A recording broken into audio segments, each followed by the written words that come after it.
আমরা শ্রীমদ্ ভগবদ গীতা দ্বিতীয় অধ্যায় শ্লোক সংখ্যা 38 অধ্যয়ন করব। সকলেই আপনারা নিজ নিজ গ্রন্থ দেখুন। সুখে দুঃখে সমে কৃত্বা লাভালাভৌ জয়া জয়ো তত যুদ্ধায় যুজ্যস্ব নৈবং পাপমবাপ্স্যসি।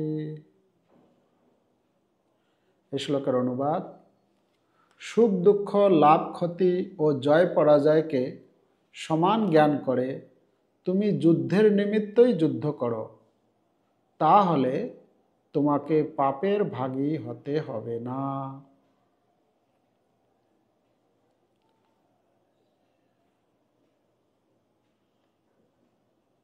তাহলে এখানে দ্বিতীয় অধ্যায়ে এই শ্লোকে বর্ণনা করা হচ্ছে যে লাভ ক্ষতি, জয় পরাজয়, সুখ দুঃখ কে সমান জ্ঞান করে যুদ্ধ করতে হবে। যুদ্ধের নিমিত্তই যুদ্ধ করো, যুদ্ধের জন্য যুদ্ধ করতে বলছে। তাহলে কি হবে? তাহলে পাপের ভাগী হতে হবে না। তাৎপর্য: ভগবান এখন স্পষ্টভাবে অর্জুনকে বলছেন যে যুদ্ধের নিমিত্তই কেবল যুদ্ধ করতে, কেননা তিনি এই যুদ্ধ চেয়েছিলেন। কৃষ্ণ ভাবনাময় কার্যকলাপের ক্ষেত্রে সুখ বা দুঃখ, লাভ বা ক্ষতি, জয় বা পরাজয়ের বিবেচনা করা হয় না। সব কিছু ভগবান শ্রীকৃষ্ণের জন্যই সম্পাদন করা উচিত। এটি হচ্ছে অপ্রাকৃত চেতনা। সুতরাং তার ফলে কর্মের কোনো প্রতিক্রিয়া থাকে না। সত্যগুণেই হোক অথবা রজগুণে, যে নিজের ইন্দ্রিয়ের তৃপ্তি সাধন করার জন্য কর্ম করে তাকে প্রতিক্রিয়া স্বরূপ ভালো বা মন্দ ফল ভোগ করতে হয়। কিন্তু যে কৃষ্ণ ভাবনাময় কার্যকলাপে সর্বতোভাবে আত্মনিয়োগ করেছে, তার আর সাধারণ কার্যকলাপের মতো কারো কাছে বাধ্যবাধকতা থাকে না, বা কারো কাছে সে ঋণীও থাকে না। শ্রীমদ্ ভাগবতের একাদশ স্কন্ধের পঞ্চম অধ্যায়ের 41 নম্বর শ্লোকে বলা হয়েছে, দেবর্ষি ভূতাপ্ত নৃণাম পিতৃণাম ন কিঙ্করণায় মৃণী চ রাজন সর্বাত্মনা যা শরণং শরণ্যং গত মুকুন্দম পরিহৃত্য কর্তম।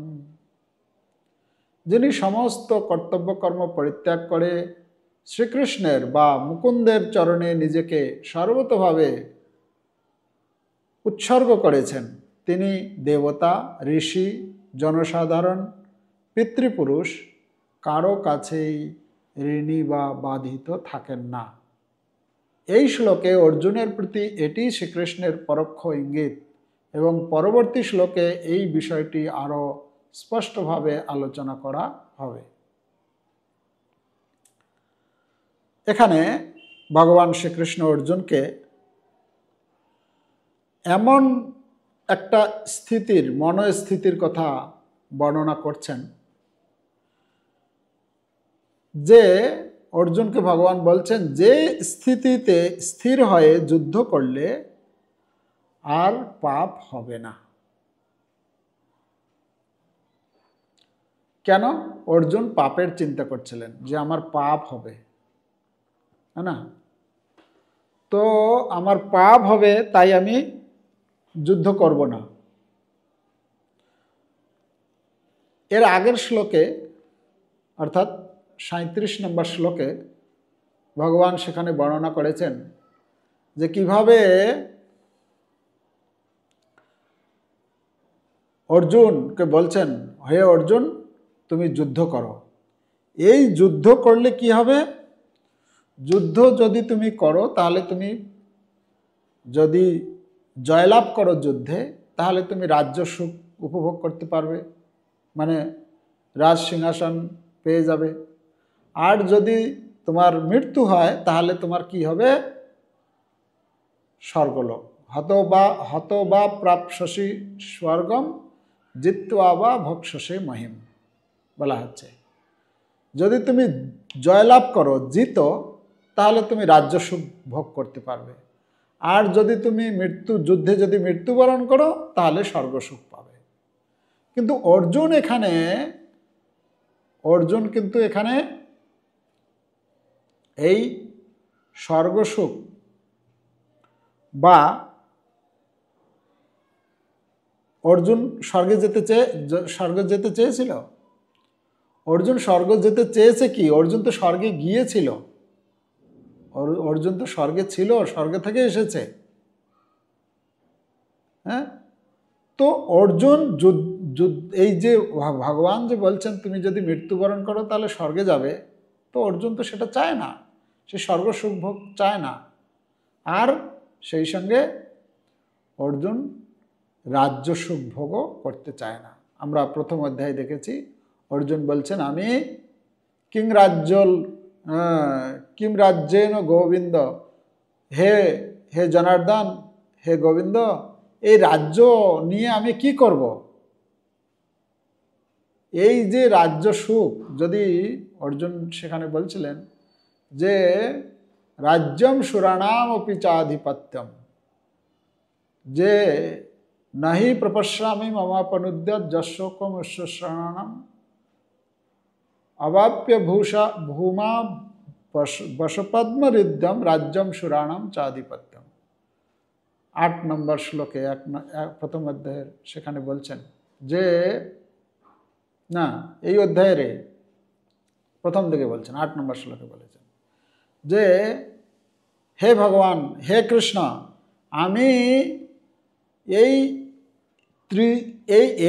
এই সিংহাসন তো দূরের কথা, যদি ত্রিজগতের যদি মানে এই জগতের মানে সম্পূর্ণ জগতের যদি রাজা করে দাও, তাও আমার এই শোক নিবারণ হবে না। আমাকে যদি স্বর্গলোকের আধিপত্য দিয়ে দাও প্রতিদ্বন্দ্বিতাবিহীন, তাও আমার এই শোকের নিরাময় হবে না। তাহলে এখান থেকে আমরা বুঝতে পারছি অর্জুন না তো স্বর্গের সুখ চায়, না এই পৃথিবীর রাজ্য সুখ চায়।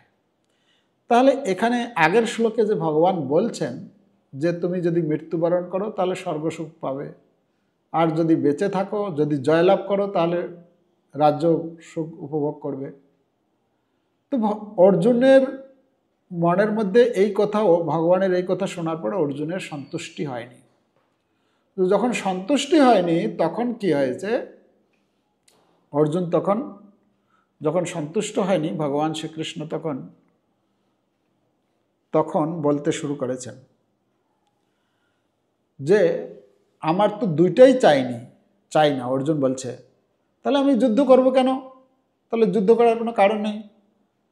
তো তখন কেন অর্জুনের সমস্যা ছিল?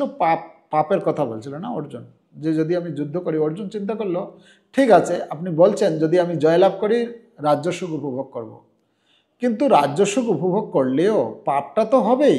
কেন? তাদেরকে মেরেই তো আমাকে রাজ্যটা নিতে হবে, তো পাপটা হয়ে যাচ্ছে আমার। অতএব যদি আমি চিন্তা করি তাহলে পাপ থেকে তো আমি বাঁচতে পারছি না। যদিও ভগবান শ্রীকৃষ্ণ বলছেন যদি অর্জুন তুমি যদি যুদ্ধ না করো তাহলে তোমার পাপ হবে। এখানে শুধু একটা কথায় অনেকগুলো কথা বলে অর্জুনকে বোঝানোর চেষ্টা করেছেন ভগবান শ্রীকৃষ্ণ, যে পাপ থেকে তুমি কিভাবে মুক্ত হতে পারবে। তো আমরা যদি দেখি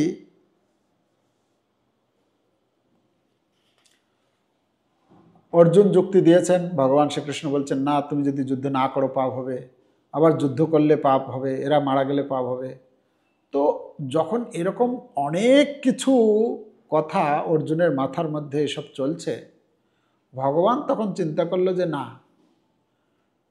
এইভাবে বোঝালে আর হবে না। তখন ভগবান শ্রীকৃষ্ণ এই 38 নম্বর শ্লোকটি বলছেন যে কি বলছেন, সুখে দুঃখে সমীকৃতা লাভালাভ জয়া জয়, তাহলে সুখে দুঃখে সমে কৃত্বা, সুখ এবং দুঃখ, লাভ এবং ক্ষতি, জয় এবং পরাজয় সমান জ্ঞান করে, সমে কৃত্বা সমান জ্ঞান করে। তো সমান জ্ঞান কখন হবে? এই জগতে আমরা যদি এই উপরের লাইনটাকে যদি বিচার করি, আমরা দেখি এই জগতের ভালো হোক আর মন্দ হোক, এই জগতে যে আমরা কর্ম করি, ভালো কর্ম হতে পারে বা মন্দ কর্ম হতে পারে, অর্থাৎ পাপ কর্ম হতে পারে বা পুণ্য কর্ম হতে পারে। তো যদি আমরা পাপ কর্ম করি তাহলে কোথায় যাব? কোথায় যাব? নরকে যাব। তো নরকে যাচ্ছি মানে কি? সেটা তো বন্ধন। আমরা ভালো কর্ম করি, এই জগতে আমরা ভালো কর্ম করি আর মন্দ কর্ম করি, দুটাই আমাদের বন্ধনের কারণ। কিরকম? এটা কিরকম? আমরা তো সাধারণত পুণ্যকর্ম করার চেষ্টা করি না? পুণ্যকর্ম, পূজা পাঠ ইত্যাদি করব মানে পুণ্য হবে, দান ধ্যান করব পুণ্য হবে, এটাই তো চাই না আমরা। কিন্তু এখানে বলা হচ্ছে সেই পুণ্যকর্মটাও হচ্ছে একটা বন্ধনের কারণ। কিরকম বন্ধনের কারণ? যদি আমরা পুণ্যকর্ম করি তাহলে কোথায় যাব? স্বর্গে যাব। স্বর্গ গিয়ে কি পার্মানেন্ট সেখানে থাকতে পারবো? স্বর্গ গিয়ে সেখানে আমরা যতটা পুণ্য কর্ম করেছিলাম সেই ফল অনুসারে সেখানে স্বর্গে থাকব। যখনই সেটা শেষ হয়ে যাবে কর্মফলটা, তখনই আবার ক্ষীণে পুণ্যে মর্তলোকং বিশন্তি, এই জড়জগতের মধ্যে আবার ফের পুনরায় ফিরে আসতে হবে। আচ্ছা, পাপ কর্ম যদি করি তাহলে নরকে যাব। আচ্ছা, নরকে গেলে কি সেখানে কি পার্মানেন্ট থাকার জায়গা? সেটা নরকে কি কেউ পার্মানেন্ট গিয়ে থাকে? না। সেখানে যে পাপ কর্ম করেছিল সেই পাপ কর্মের ফল অনুসারে সেখানে সে পাপ কর্ম করবে, মানে পাপ কর্ম করার ফল অনুসারে সেখানে যাবে, পাপ দণ্ডভোগ করবে, তারপরে সে আবার ফিরে আসবে। মানে জায়গাটা হচ্ছে এটা। পুণ্যকর্ম করলেও কিছুদিন থেকে আসতে হবে। এই যে কষ্টের জন্য যাওয়া আর আনন্দের জন্য যাওয়া, দুইটাই তো সময়ের ব্যাপার না, বন্ধন একটা না? তাহলে এই জগতে আমরা পাপ কর্ম করি আর পুণ্য কর্ম করি, দুটাই আমাদের বন্ধনের কারণ, মানে সময় অতিবাহিত করা। আচ্ছা, এটা একটা বিচার গেল। দ্বিতীয় বিচার যদি আমরা করি, যে যদি আমরা পাপ কর্ম করি বা পুণ্যকর্ম, ধরুন পুণ্যকর্মটাকে আগে, পুণ্যকর্মটা ভালো জিনিস, পুণ্যকর্মটাই আগে আলোচনা করি। আচ্ছা, পুণ্যকর্ম যদি করি তাহলে কি হবে? ভালো কর্ম যদি করি, পরবর্তী জন্মে আমরা ভালো ঘরে জন্মগ্রহণ করতে পারব, তাই না? ভালো ঘরে মানে জন্ম, ঐশ্বর্য, মানে আপনি সম্ভ্রান্ত পরিবারে জন্মগ্রহণ করবেন। তারপরে সেই পুণ্য কর্ম ফলে, ভালো কর্মের ফলে আপনি ধনবান, ধনী বণিক পরিবারে জন্মগ্রহণ করতে পারবেন। অনেক টাকা পয়সা, মানে জন্ম থেকেই অনেক টাকা পয়সার মালিক, এরকম হতে পারে। বা আপনি দেখতে খুব আপনার সুন্দর চেহারা হবে, শরীর একদম হ্যান্ডসাম, দেখতে এত সুন্দর, সুন্দরী বা সুন্দরী হবেন, সেটা হতে পারে।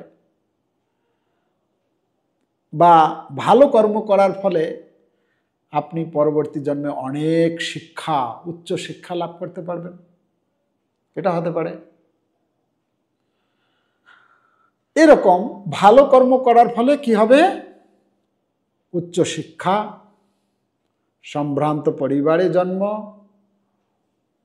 উচ্চ কুলে জন্ম, ধনী ঘরে জন্ম,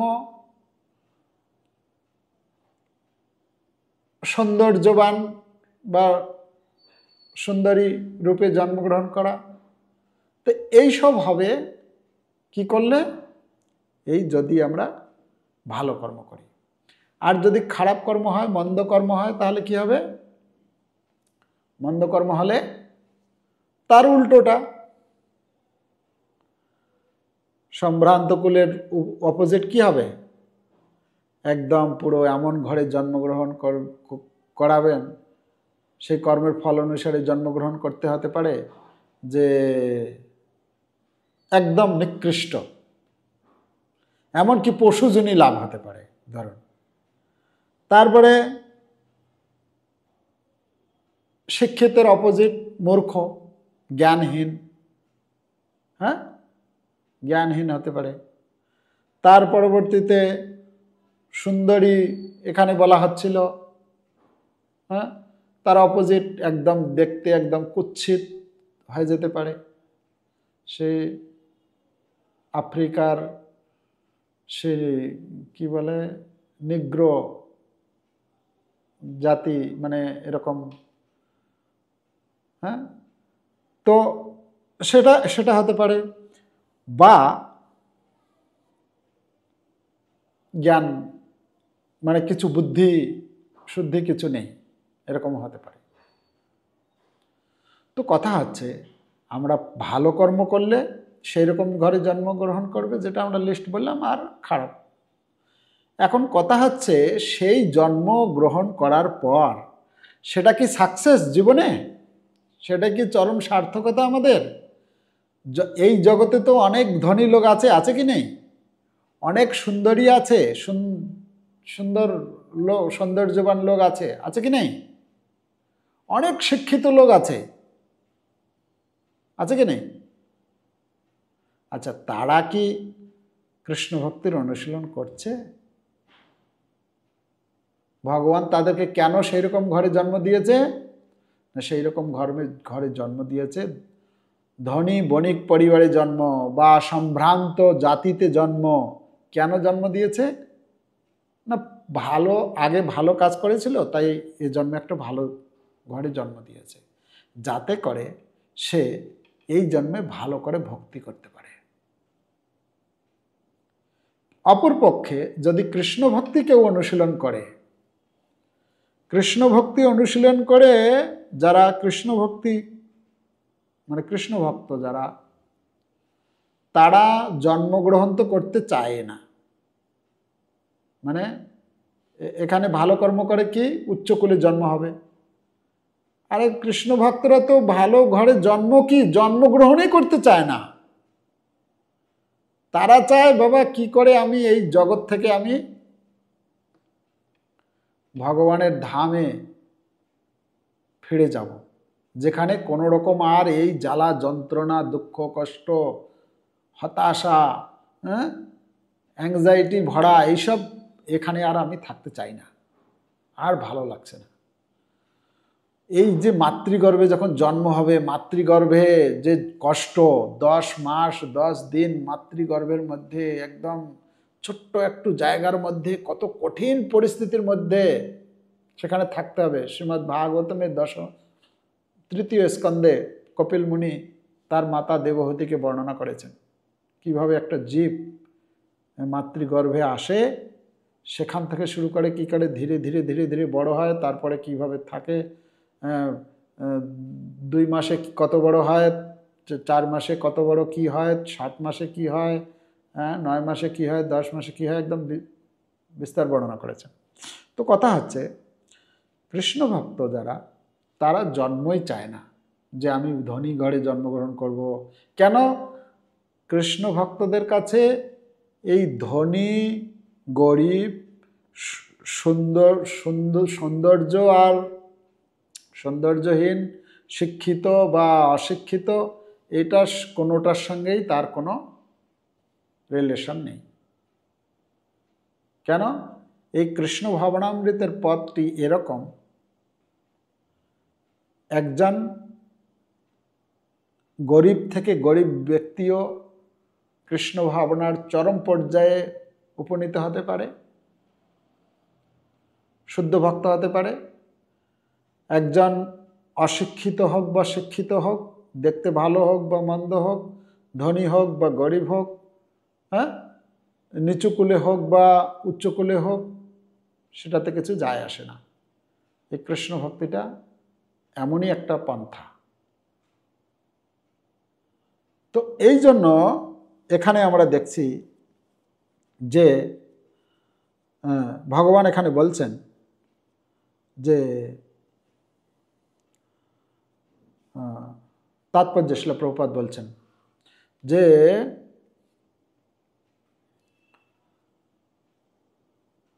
সব কিছু ভগবান শ্রীকৃষ্ণের জন্যই সম্পাদন করা উচিত, এটি হচ্ছে অপ্রাকৃত চেতনা, অপ্রাকৃত চেতনা।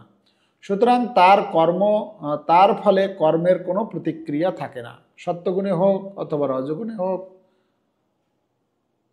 যে নিজের ইন্দ্রিয় তৃপ্তি সাধন করার জন্য কর্ম করে, তাকে প্রতিক্রিয়া স্বরূপ ভালো বা মন্দ ফল ভোগ করতে হয়। কিন্তু যে কৃষ্ণ ভাবনাময় কার্যকলাপে সর্বতোভাবে আত্মনিয়োগ করেছে, তার আর সাধারণ কার্যকলাপের মতো কারো কাছে বাধ্যবাধকতা থাকে না বা কারো কাছে সে ঋণী থাকে না।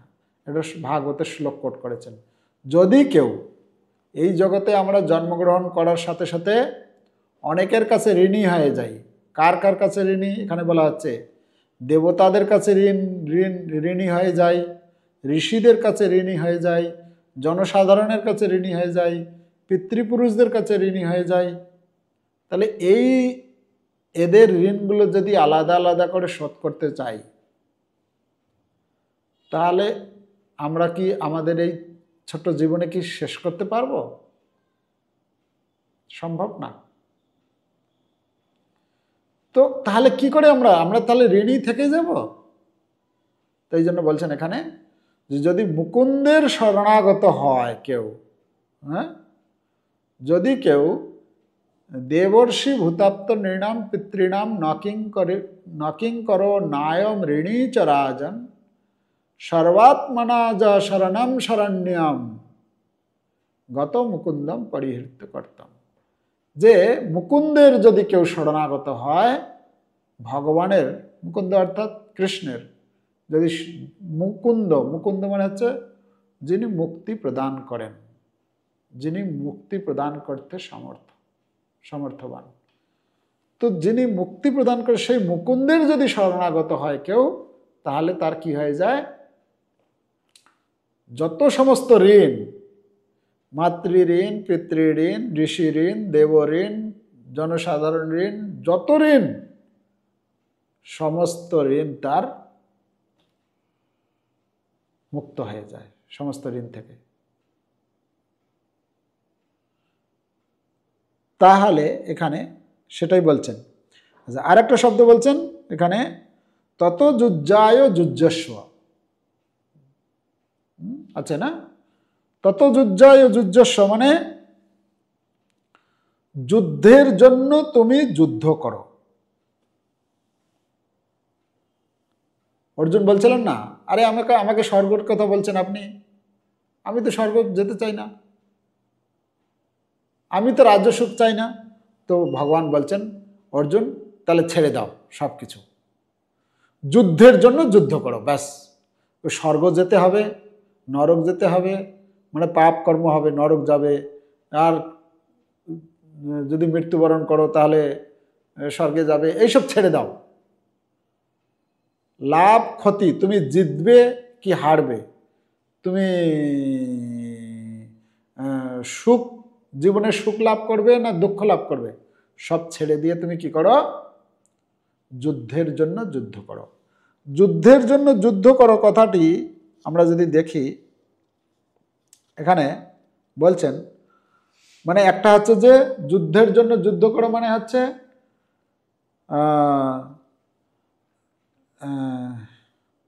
একটা হচ্ছে যে যুদ্ধের জন্য যুদ্ধ করো একটা অর্থ, দ্বিতীয় আর একটা অর্থ হচ্ছে যে অর্জুন তুমি যুদ্ধের জন্য উঠে পড়ো এবং লড়াই করো, যুদ্ধ করো। প্রভুপাদ তিনি বলতেন আচ্ছা, যুদ্ধের জন্য যুদ্ধ করো। প্রভুপাদ তিনি আর একটা শব্দ যে দিয়েছেন, এই যুদ্ধের জন্য যদি যুদ্ধ করো তাহলে কি হবে, নৈবম পাপম অবাপসসি, তাহলে তোমার কোনো কি হবে, তোমার আর কোনো পাপ হবে না।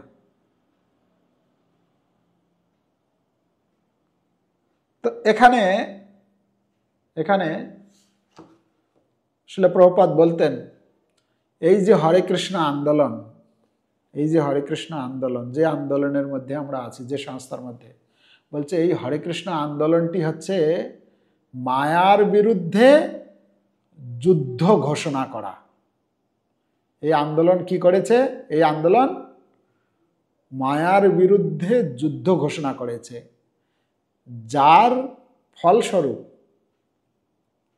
আজ সারা পৃথিবী জুড়ে যত জায়গায় ভক্তরা রয়েছে তারা সকলেই প্রচার করছে।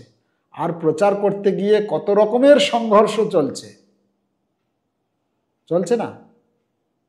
কত জায়গায় কোর্ট কেস চলছে, কত জায়গায় পেপার পত্রিকায় বদনাম করছে, কত জায়গায় যেখানে ভক্ত প্রচার করছে তার পিছনে কত রকমের ষড়যন্ত্র চালাচ্ছে,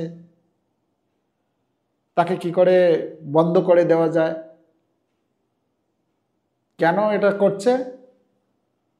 ভক্ত মানে তো ভালো, তাহলে তার সঙ্গে এরকম হচ্ছে কেন? না, প্রভুপাদ বলছেন আমাদেরকে, না, এটি হচ্ছে মায়ার বিরুদ্ধে যুদ্ধ ঘোষণা করা। তো যখন কেউ যুদ্ধক্ষেত্রে যাবে, তখন যদি কেউ যদি মনে করে না আমি ভালো থাকবো, আরামে থাকবো, সুখী থাকবো, সম্ভব? যুদ্ধক্ষেত্রে গিয়ে সেটা সম্ভব? যুদ্ধক্ষেত্রে গিয়েছি মানে কত জায়গা থেকে, কত দিক থেকে কি বলে রক্তপাত হতে পারে, কত আঘাত লাগতে পারে, কত কিছু হতে পারে। তো আমি যুদ্ধ করতে বেরিয়েছি মানে কতজনে কত রকমে আমার সম্বন্ধে বলবে, আমার বদনাম করবে, আমাকে আটকানোর চেষ্টা করবে, আমাকে বিভিন্ন রকমভাবে অপবাদ দেওয়ার চেষ্টা করবে, বিভিন্ন রকমের এসব হবে। কিন্তু যেহেতু যুদ্ধ এইসব হতে থাকলেও যে যুদ্ধে নেমেছে সে কখনো যুদ্ধ ছেড়ে দিয়ে পালিয়ে যাবে না। পালিয়ে যাবে? পালাবে না। তো এই জন্য এই হরে কৃষ্ণ আন্দোলনের সঙ্গে যারা যুক্ত হচ্ছে তাদেরকে মনে করতে হবে প্রথম দিন থেকেই তাকে সংঘর্ষ করতে হবে। প্রথম দিন থেকে শুরু হয়ে যাবে তার পরিবারের লোকের সঙ্গে যুদ্ধ। কেন তুমি করবে? হ্যাঁ, ওই ঘর থেকে শুরু হয়ে যাবে যুদ্ধ। এই যুদ্ধ চলতে থাকবে, বাড়তে বাড়তে বাড়তে বাড়তে ঘর থেকে, মানে প্রথমত দুইজনের মধ্যে চলবে, তারপরে বাড়ির মধ্যে অন্যান্য পরিবারের সদস্যদের সঙ্গে, তারপরে ধীরে ধীরে পাড়ার লোকের সঙ্গে, তারপরে গ্রামের লোকের সঙ্গে, তারপরে এটা বাড়তে থাকবে, আত্মীয় স্বজনের, এরকম চলবে। যদি এরকম হচ্ছে আপনার পরিবারে, তাহলে আপনি মনে করবেন আমি তাহলে এবারে যুদ্ধে নেমেছি। ঠিক আছে? তো আপনাকে যুদ্ধের জন্য প্রস্তুত থাকতে হবে এবং এগিয়ে যেতে হবে। ঠিক আছে? তার মানে এই নয় যে ঘরে ঝগড়া করার জন্য আপনি প্রস্তুত হয়ে যাবেন, না, এটা বলছি না। উল্টো যেন ভুল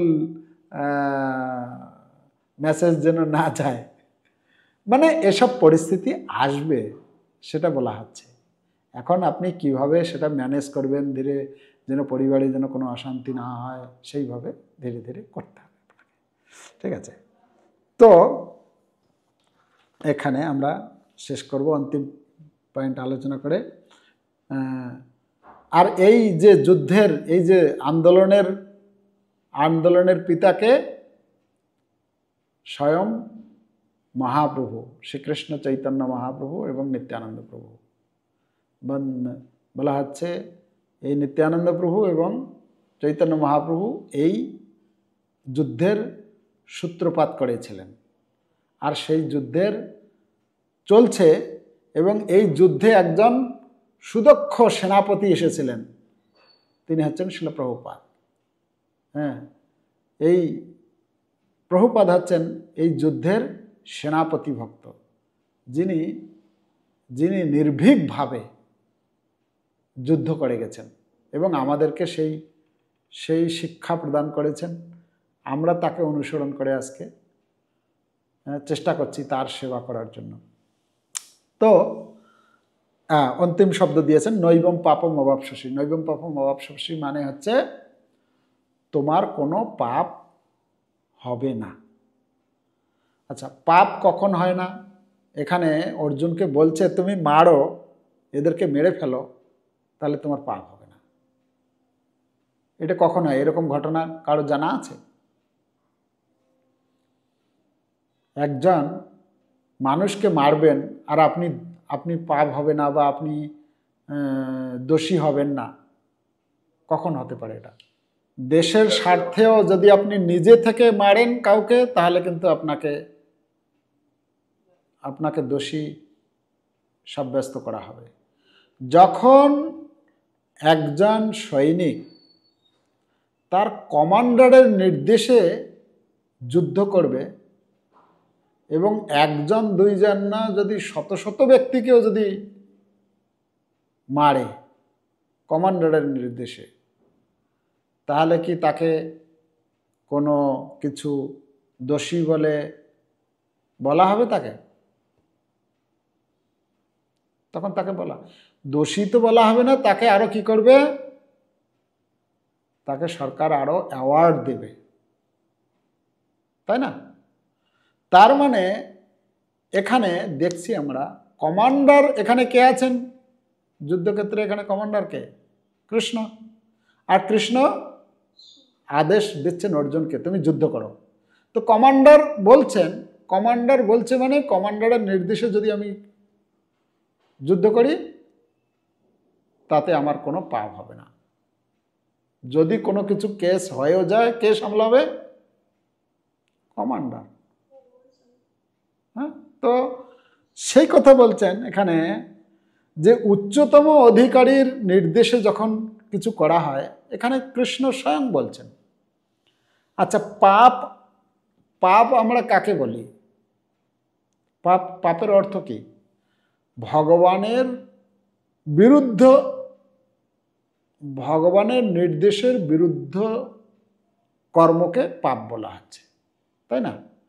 ভগবান যেটা চান সেটা করাটা হচ্ছে ধর্ম, আর ভগবান যেটা চান না সেটা করা মানে হচ্ছে পাপ, তাই তো নাকি? তো এখানে ভগবান শ্রীকৃষ্ণ যেটা বলছেন সেটা, যদি ভগবান শ্রীকৃষ্ণ কি বলছেন, প্রকৃতপক্ষে যদি আমরা যদি দেখি, এখান থেকে গীতার উপদেশ শুরু হচ্ছে। কেন ভগবান বলছেন যে তুমি এই সব কিছু ছেড়ে দিয়ে আমি যেটা বলছি সেটা করো, সেটাই হচ্ছে ধর্ম। চৈতন্য চরিতামৃতে একটা আদিলীলার 3য় অধ্যায়ের 61 নম্বর শ্লোকে বলছেন, ভক্তির বিরোধী কর্ম ধর্ম বা অধর্ম, ভক্তির বিরোধী কর্ম ধর্ম বা অধর্ম, তাহার কলমশ নাম সেই মহাতম। বলছে ভক্তির যদি বিরোধী, সেটা ধর্ম হতে পারে বা অধর্ম কর্ম হতে পারে, ঠিক আছে? তাহার কলমশ নাম মানে সেটা হচ্ছে কলমশ, সেটাই হচ্ছে পাপ। কলমশ মানে হচ্ছে সেটা হচ্ছে পাপ। সে ভক্তির বিরোধী যদি আমি ধর্মকর্মও করি সেটাও পাপ। তাহলে এই কর্মের যে গূঢ় রহস্য যদি আমরা শাস্ত্র অধ্যয়ন না করি বা যদি আমরা সাধুর কাছ থেকে যদি অধ্যয়ন না করি, তাহলে বুঝা বড় দায়। এটা বুঝতে পারবো না, এত জটিল তত্ত্ব। তো এই জন্য আমরা এই গীতা যে অধ্যয়ন করছি, এখানে ভগবান শ্রীকৃষ্ণ বলছেন যে হে অর্জুন, তুমি যুদ্ধের জন্য যুদ্ধ করো, মানে আমি যেটা বলছি সেটা তুমি করো, ব্যাস। তোমাকে লাভ হবে বা ক্ষতি হবে এইসব চিন্তা করো না। তা আমাদের জীবনেও যদি ভক্তি, ভগবত ভক্তির অনুশীলন করি, তাহলে আমরাও আমাদের জীবনের পাপ পুণ্য সম্বন্ধে আর কোনো চিন্তা করতে হবে না। আমরা পাপ করেছি, আমার জীবনে পাপ হয়েছে, আমরা কি মনে করি? পাপ কর্ম আমার দ্বারা হয়েছে, কম হোক বেশি হোক, পাপ হয়েছে বা পুণ্যকর্ম হয়েছে, দুটাই বন্ধন, ঠিক আছে? কিন্তু যদি আমি ভক্তি করি তাহলে যেটা আমি করেছি সেটাও নষ্ট হয়ে যাবে, আর এই ভক্তির অনুশীলন করার ফলে ধীরে ধীরে ধীরে ধীরে আমি শুদ্ধ হয়ে একদিন ভগবানের সন্তুষ্টি বিধান করে ভগবানের কাছে ফিরে যেতে পারব। আর এটাই হচ্ছে আমাদের মনুষ্য জীবনের সার্থকতা। আমরা যেই মনুষ্য শরীর পেয়েছি তার সার্থকতা হচ্ছে এটাই। যদি আমরা এটা করি তাহলে আমাদের আর আলাদা কোনো কিছু করার প্রয়োজন হবে না। যেটা এখানে বলা হচ্ছে, মুকুন্দের যদি কেউ ভজনা করে তাহলে দেবঋণ, পিতৃঋণ, ঋষি ঋণ, সাধারণ জীবের ঋণ, সব ঋণ সমাপ্ত হয়ে যাবে। তাই আমরা ভক্তি অনুশীলন করব। এই কলিযুগের জন্য ভক্তি হচ্ছে হরে কৃষ্ণ কৃষ্ণ কৃষ্ণ হরে হরে, হরে রাম রাম রাম হরে।